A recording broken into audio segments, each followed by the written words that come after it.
Hello student, आज मैं आपका कंप्लीट बिजनेस मैनेजमेंट लेके आया हूँ।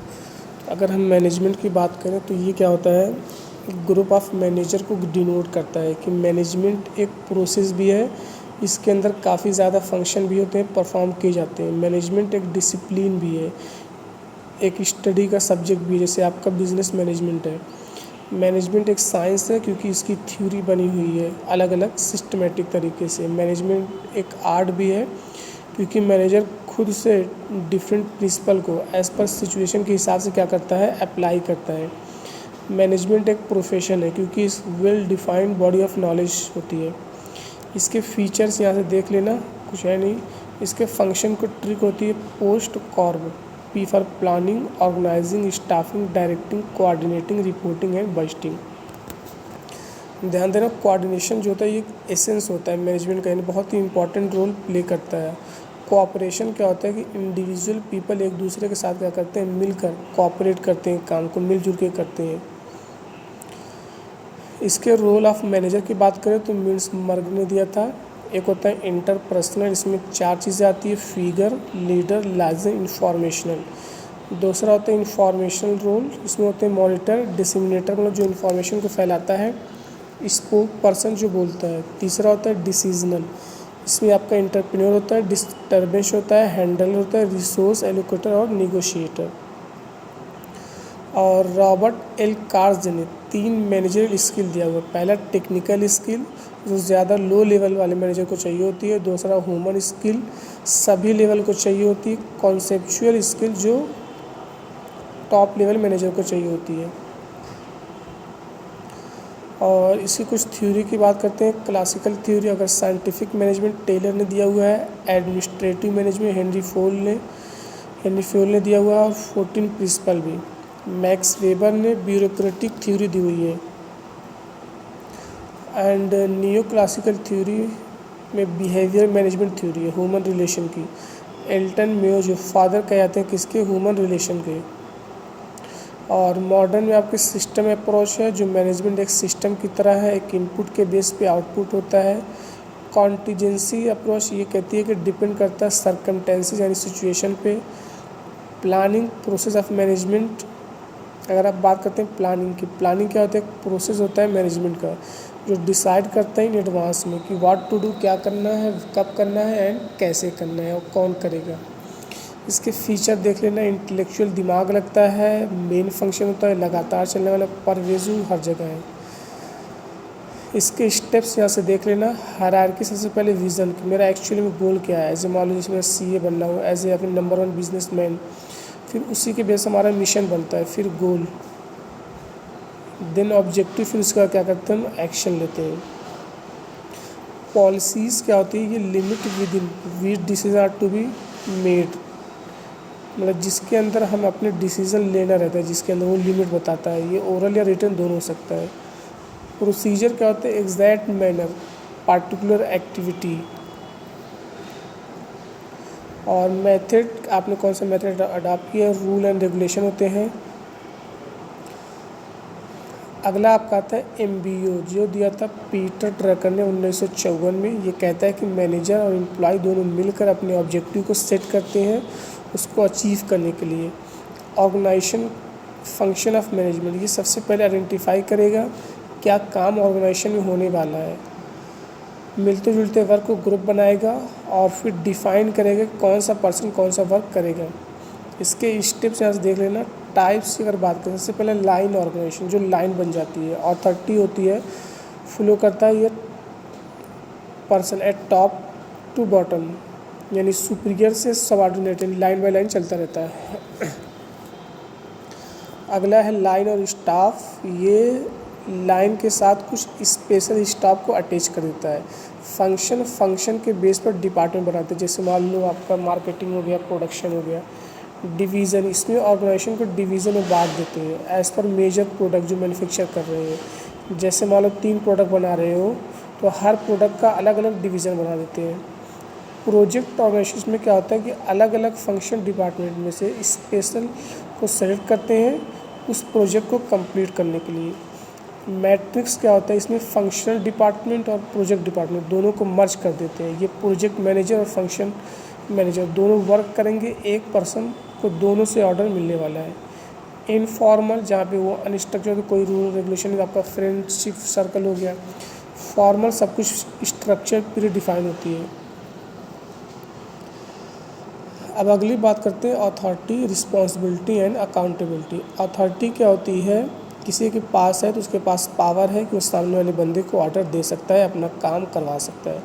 रिस्पॉन्सिबिलिटी बॉस की एम्प्लॉय के सबऑर्डिनेट की ड्यूटी बनती है, उसके वर्क को परफॉर्म करना है। रिस्पॉन्सिबल के साथ कुछ अथॉरिटी, जब रिस्पॉन्सिबिलिटी के साथ कुछ अथॉरिटी भी आती है, इस कॉन्सेप्ट को कहते हैं डेलीगेशन। क्या कहते हैं? डेलीगेशन। और रिस्पॉन्सिबिलिटी क्या होती है, आपको यानी ऊपर चलती है, यानी बॉस को बताना रहता है, ठीक है। अगला है अकाउंटेबिलिटी, ये तो जिम्मेदारी की जवाबदेही। अगर आपने वर्क सही से नहीं किया तो आपको जवाब देना होगा। सेंट्रलाइजेशन एक टॉपिक होता है, और जहाँ पे क्या करते हैं, सारी पावर टॉप मैनेजमेंट अपने पास ही रखता है। डिसेंट्रलाइजेशन पावर को अलग अलग लेवल पे डिस्ट्रीब्यूट कर देता है। अगला है स्पैन ऑफ कंट्रोल, ये क्या करता है, एक पर्सन कितने लोगों को मैनेज कर सकता है उसके बारे में बताता है।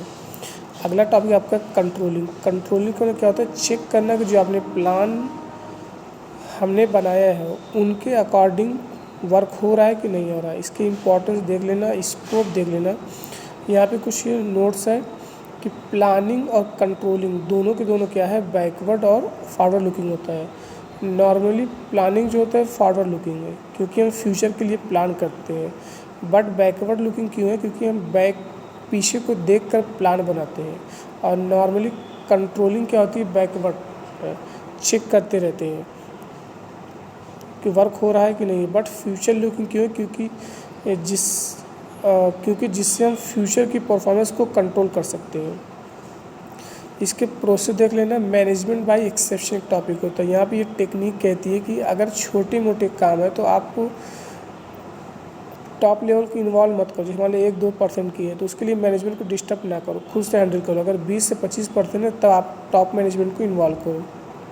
इसकी टेक्निक है ट्रेडिशनल, मॉडर्न देख लेना। इसकी कुछ लिमिटेशन है। मोटिवेशन क्या होता है, एम्प्लॉय को इंस्पायर करना, स्टिमुलेट करना कि वो अपना बेस्ट परफॉर्म करे, जैसे ऑर्गेनाइजेशन के गोल को अचीव कर सके। इसके फीचर देख लेना, प्रोसेस, इंपॉर्टेंस।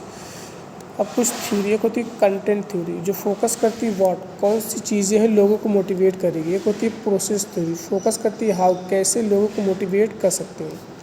इसमें आती है मैस्लो की थ्योरी, देख लेना इसके स्टेज है। अल्डेफर है, हार्सबर्ग में 2 फैक्टर थ्योरी दिया हुआ है। एक होता है मोटिवेटर फैक्टर, एक होता है हाइजीन। मोटिवेटर फैक्टर क्या होता है, ये अगर प्रेजेंट होंगे तो लोगों को जॉब सेटिस्फैक्शन मिलेगी। हाइजीन ये सेटिस्फैक्शन को प्रमोट नहीं करता बट डिससेटिस्फैक्शन को कम करता है। इसमें include working condition, rule, etc। मैकलार ने दिया हुआ है 3 ह्यूमन फैक्टर की नीड फॉर पावर, लोगों को पावर चाहिए तो वो मोटिवेट रहते हैं। अफिलिएशन, लोगों को ग्रुप का पार्ट बनना है तो वो भी मोटिवेट होते हैं। अचीवमेंट मिलती है तो भी वो मोटिवेट रहते हैं।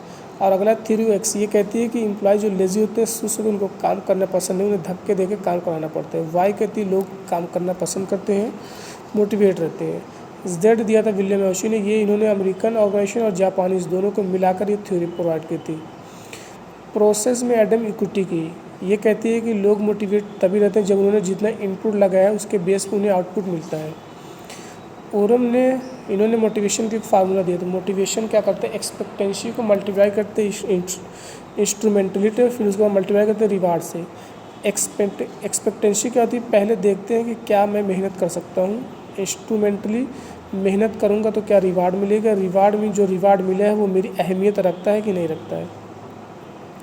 अगला है पोर्टर लॉर मॉडल, ये उरम एक्सपेक्टेंसी थ्योरी को इम्प्रूव करता है। ये सेटिस्फैक्शन और परफॉर्मेंस के बीच का रिलेशन एक्सप्लेन करता है। रीइंफोर्स थ्योरी कहती है कि इंडिविजुअल के बिहेवियर हमारी रीइंफोर्स पर डिपेंड करता है, अगर पॉजिटिव है या फिर निगेटिव है। पनिशमेंट एंड एक्सटेंशन भी हो सकता है। लोकस गोल सेटिंग तो ये कहती है कि स्पेसिफिक चैलेंज गोल सेट करें, गोल को प्रति एम्प्लॉय हमारे कमिटेड हो या ना हो, ये बताती है। अगला है लीडरशिप गोल, होता है कि फॉलोअर को इन्फ्लुएंस करना कि उनसे जो बात कहनी चाहिए थी उन्हें गाइड देना। इसके फीचर दे लेना। इंपॉर्टेंस क्या है, स्टाइल की बात करते हैं, ऑटोक्रेटिक, लीडर ही सारी पॉलिसी को डिटरमाइन करता है। डेमोक्रेटिक का मतलब कि ये लोगों पर छोड़ देता है वो डिसाइड करने के लिए, डायरेक्शन देता है, बाकी डिसाइड पीपल करते हैं, ग्रुप करता है। लेसिस फेयर पूरा कंप्लीट फ्रीडम ही दे देता है। और लीडरशिप कंटिन्यू बाय रॉबर्ट टनहेनबम ने दिया था। इन्होंने बताया था कि मैनेजमेंट जो सेंटर लीडरशिप होती है, सबऑर्डिनेट सेंटर लीडरशिप से कंटिन्यू प्रोवाइड करता है। इसकी कुछ थ्योरी है, ग्रेट मैन थ्योरी। ये कहती है कि लीडर जो होते हैं वो बॉर्न होते हैं, नॉट ए क्रिएट, यानी लीडर पैदा होते हैं ना कि बनाए थे। ट्रेड थ्योरी कहती है कि लीडर के अंदर कुछ खूबियाँ होनी चाहिए। बिहेवियर थ्योरी कहती है कि लीडर बिहेवियर के ऊपर as a oppose to character behavior. और इसमें आती है आपकी पहला मिशिगन स्टडी, ये रिलेटेड टू कट लेविन्स है। यहाँ पर इन्होंने 3 लीडरशिप स्टाइल बताई, ऑटोक्रेटिक, डेमोक्रेटिक, लेसिस फेयर, वही जो ऊपर बता चुके हैं। लिकट फोर्स सिस्टम नहीं, इन्होंने भी अलग अलग सिस्टम बताए हैं। एक्सप्लॉयटेटिव अथॉरिटी, बेनविल, कंसल्टेटिव, पार्टिसिपेटिव, इन्होंने इसको पार्टिसिपेटिव को बेस्ट कहा है। मिशिगन ने भी इन्होंने भी कंफर्म किया कि एम्प्लॉय सेंटर्ड अप्रोच ही बेस्ट है। ओहियो स्टेट इन्होंने भी डायमेंशन लीडरशिप की बात की है।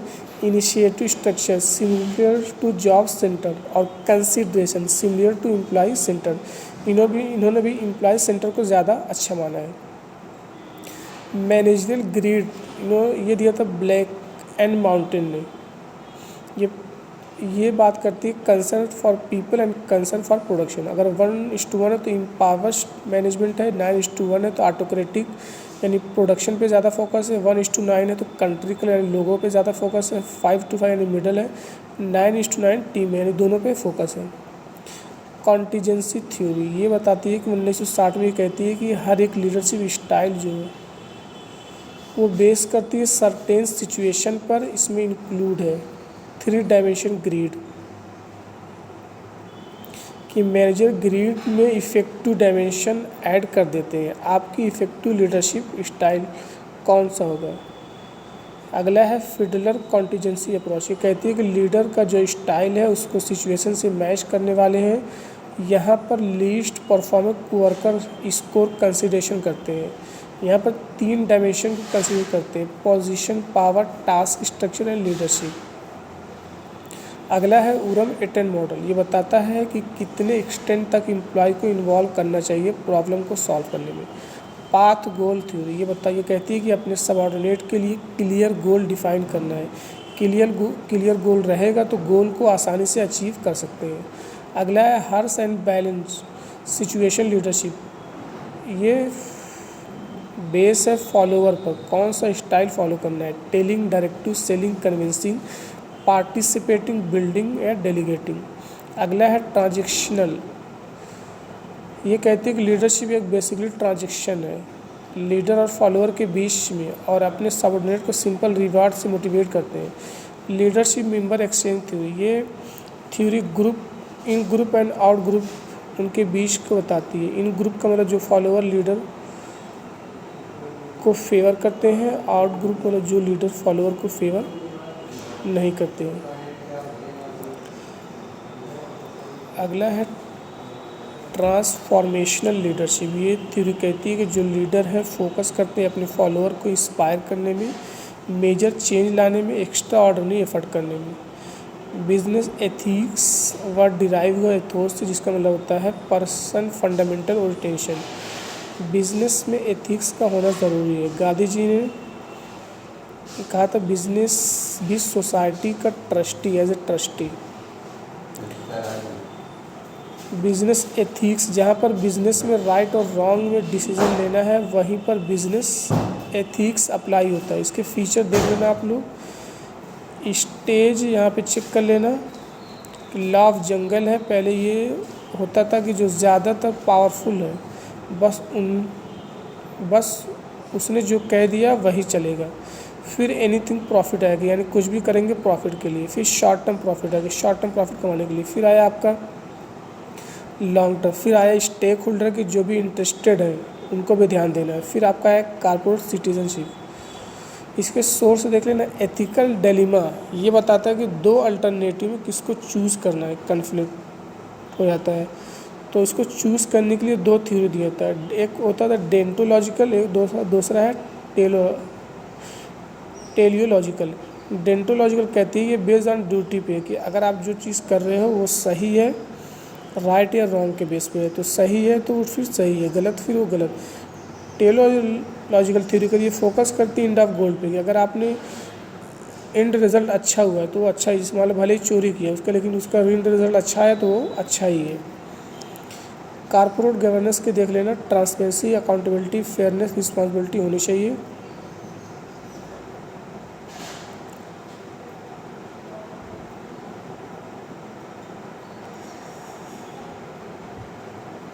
थ्योरी ऑफ कॉर्पोरेट गवर्नेंस एक बार देख लेना। स्टेक होल्डर थ्योरी, जो भी कंपनी की स्टेक होल्डर हैं सभी को ध्यान रखना है।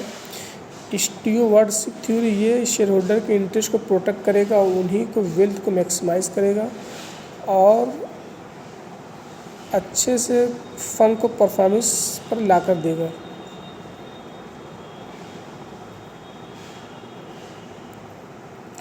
एंग्लो अमेरिकन जो शेयर होल्डर को फोकस करता है। जर्मन मॉडल जो शेयर होल्डर एक बोर्ड ऑफ मैनेजमेंट अपॉइंट करेगा सुपरवाइज के लिए। जापानीज़ मॉडल बैंकिंग और फाइनेंशियल इंस्टीट्यूट में फोकस करता है। क्लास 59 में लिस्टिंग कंपनी सेबी के बारे में बताया गया। कंपनी एक्ट 2013 में बताया गया। Independent director, women secretarial, whistle mechanism के बारे में। पर्सनालिटी, एक पर्सन को यूनिक आइडेंटिफाई प्रोवाइड करती है। इसके फीचर डिटर्मिनेशन देख लेना। थ्योरी, इंट्रासाइकिक थ्योरी, सिग्मंड ने दिया 3 लेवल। कॉन्शियस यानी जो अवेयर है, प्री कॉन्शियस यानी अनकॉन्शियस जो नॉट अवेयर है। इन्होंने ईड, ईगो, सुपर ईगो बार। ईड को लगे हम जल्दी काम करना शुरू कर, जैसे मतलब एक बच्चा होता है जो चीज़ चाहिए चाहिए। ईगो मतलब थोड़ा सा लॉजिकल लगा दे, थोड़ा सा बड़े। सुपर ईगो जहाँ पे सोशल मोरल वैल्यू को चेक करते हैं। कार्ल जंग ने एक्सट्रो एंड इंट्रोवर्ट बताया था। ट्रेड थ्योरी बताती है कि पर्सनल को हमारे कुछ कॉमन ट्रेड इफेक्ट करते हैं। Self and social learning theory, यहाँ पर डिफरेंट कॉन्सेप्ट को सेल्फ की बात की गई है।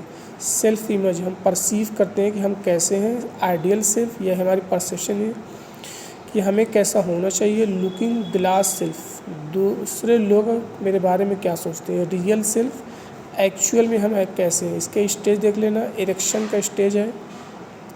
बिग 5 पर्सनालिटी में आपका opinions, conscientiousness, extraversion, agree, introversion, external and internal locus control. एक कॉन्सेप्ट मैनिज्म, जो लोग भी हाई रैंक होते हैं आप उनको आसानी से परस्यूड नहीं कर सकते हो, बट वो आपको आसानी से परस्यूड कर सकते हैं। टाइप ए जो कम्पिटिटिव होते हैं, मैनेजमेंट फोकस करते हैं, हर काम में जल्दबाजी रहती है। बी आराम से रिलैक्स होते हैं। परसेप्शन एक ऐसा प्रोसेस है जो इन्फॉर्मेशन को रिसीव करते हैं, उसको समझने की कोशिश करते हैं, रिजल्ट निकालते हैं। इसके फैक्टर देख लेना। बैरियर क्या होती है कुछ,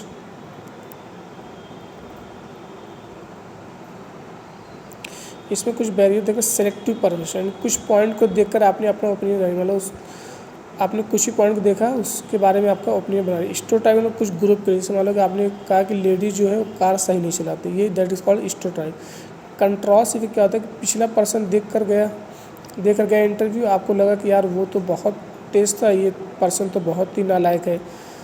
सिमिलर टू इफेक्ट और प्रोजेक्शन, आप बाकी लोगों को अपने ही जैसा समझते रहे हो।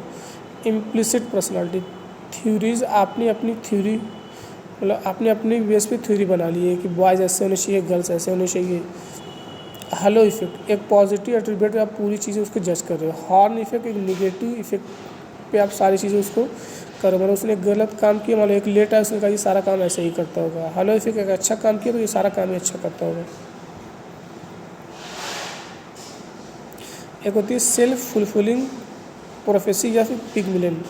ये थ्योरी कहती है कि अगर आपने किसी के बारे में सोचा है कि वो पर्सन अच्छा काम करेगा तो एक्चुअल में अच्छा काम ही करता है। इसी के अपोजिट गोले इफेक्ट, आप सोचते हो कि कोई काम बंदा बुरा करेगा, निगेटिव करेगा, वो निगेटिव ही करता है। एट्रीब्यूशन थ्योरी, एट्रीब्यूट के बेस पे। अगला है एटीट्यूड, जो एक इंडिविजुअल का एक कैरेक्टरिस्टिक वे है जिससे वो रिस्पॉन्ड करता है कि फेवरेबल होगा या फिर अनफेवरेबल मैनर में। एटीट्यूड जो होते हैं हमारे लर्न होते हैं, हमारे माइंड के अंदर रहते हैं और कंसिस्टेंस रिस्पॉन्ड करते रहते हैं। इसके कैरेक्टरिस्टिक देख लेना। Component, features, applications. एक डैनियल गोलमैन ने 5 मेन एलिमेंट दिया हुआ था, देख लेना यहाँ पे।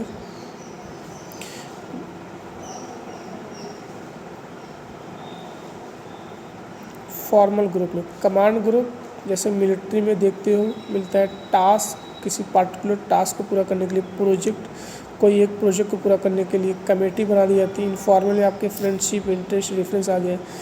ग्रुप के कुछ स्टेज होते हैं। फॉर्मिंग, अभी भी आपका नया नया ग्रुप बना, मान लो कि बीकॉम का नया नया ग्रुप क्रिएट हुआ। फिर स्टॉर्मिंग, थोड़ा बहुत आप समझोगे नहीं, तूफानी लड़ाई झगड़ोगे, फिर नॉर्म एडजस्ट कर लोगे, फिर परफॉर्म वाला काम करोगे, और फिर जैसे ही आपका बीकॉम कंप्लीट होगा तो ग्रुप ख़त्म।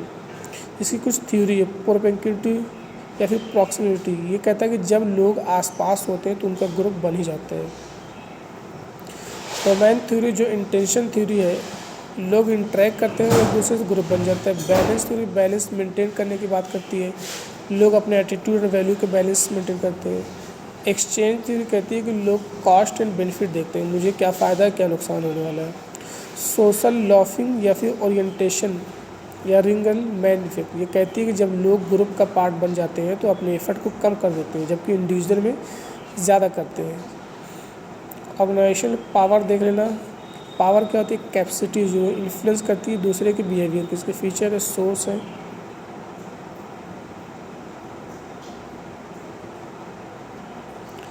ऑर्गेनाइजेशन कन्फ्लिक्ट, जो लड़ाई झगड़े, इसे कुछ ट्रेडिशनल का ये कहता है कन्फ्लिक्ट बुरा है, ठीक है, इसे नहीं होना चाहिए। ह्यूमन कहता है, ये कहता है कि जब लोग रहेंगे तो कन्फ्लिक्ट होगा ही। मॉडर्न कहता है कन्फ्लिक्ट होगा, ये कुछ अच्छा भी होता है, कुछ इसके नुकसान भी होते हैं, अच्छा बुरा दोनों है। इसके कुछ है इंटरपर्सनल, जो अपने आप से कन्फ्लिक्ट चल रहा है, ये करूँ कि वो करूँ, बीकॉम करूँ कि बीएससी करूँ, क्या करूँ। इंटरपर्सनल एक दूसरे के साथ, इंट्रा एक ग्रुप, इंट्रा ग्रुप एक ग्रुप का दूसरे ग्रुप से। ऑर्गेनाइजेशन में वर्टिकल बॉस और सबऑर्डिनेट, हॉरिजॉन्टल सेम लेवल पे। इसके सोर्सेज और स्टेज, लेटेंट का मतलब कि कन्फ्लिक्ट छुपा हुआ अभी आपको पता नहीं है। परसीव्ड, आपने परसीव कर लिया कि अब लड़ाई होने वाली है। कन्फ्लिक्ट मैनिफेस्ट, अब देखने को मिलेगा कि लड़ाई हो रही है, एक दूसरा को भला बुरा कह रहे हैं। कन्फ्लिक्ट आता है, फिर आप उसको क्या करते हो, सॉल्व करते हो। कन्फ्लिक्ट के रिजोल्यूशन, कन्फ्लिक्ट अवॉइड, कहता है कन्फ्लिक्ट को अवॉइड करो। कन्फ्लिक्ट डिफ्यूजन, कन्फ्लिक्ट को इम्पोर्टेंस को कम करो, कोशिश करो। कन्फ्लिक्ट कंटेनमेंट, कन्फ्लिक्ट को होने के बाद सॉल्व करने की कोशिश करो। कन्फ्लिक्ट कन्फ्रंटेशन, ये कहता है कन्फ्लिक्ट जो है उसको होने दो, ताकि ये लोग एक दूसरे की बात रखें जिसे हम सॉल्व कर सकें। इसकी कैरेक्टरिस्टिक देख लेना। निगोशिएशन, ट्रेडिशनल अप्रोच है कि विन लॉस, इसको बोलते हैं डिस्ट्रीब्यूट, एक पार्टी जीतेगी एक पार्टी हारेगी। मॉडर्न विन विन, इंटीग्रेटिव, दोनों के दोनों जीतेंगे। इसके स्टेप है स्ट्रेस, अगला है stress management. State of discomfort, लोग रिलैक्स फील नहीं करते हैं। इसके फीचर देख लेना। स्टेट एक होता है यू स्टेट जो पॉजिटिव होता है, और एक होता है डिस स्टेट जो निगेटिव, बहुत ज़्यादा स्ट्रेस हो गया। बर्न आउट करने की लिमिट, बहुत ही ज़्यादा स्ट्रेस हो गया कि अब आपके कंट्रोल के बाहर है।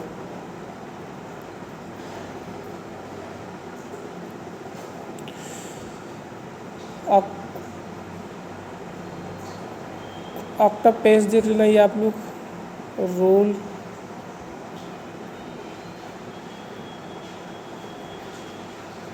कल्चर और क्लाइमेट ध्यान देना, दोनों के दोनों सिमिलर, पर ध्यान देना क्लाइमेट जो होता है थोड़ा करंट नेचर का होता है, कल्चर बहुत पुराने टाइम से चलता आ रहा है।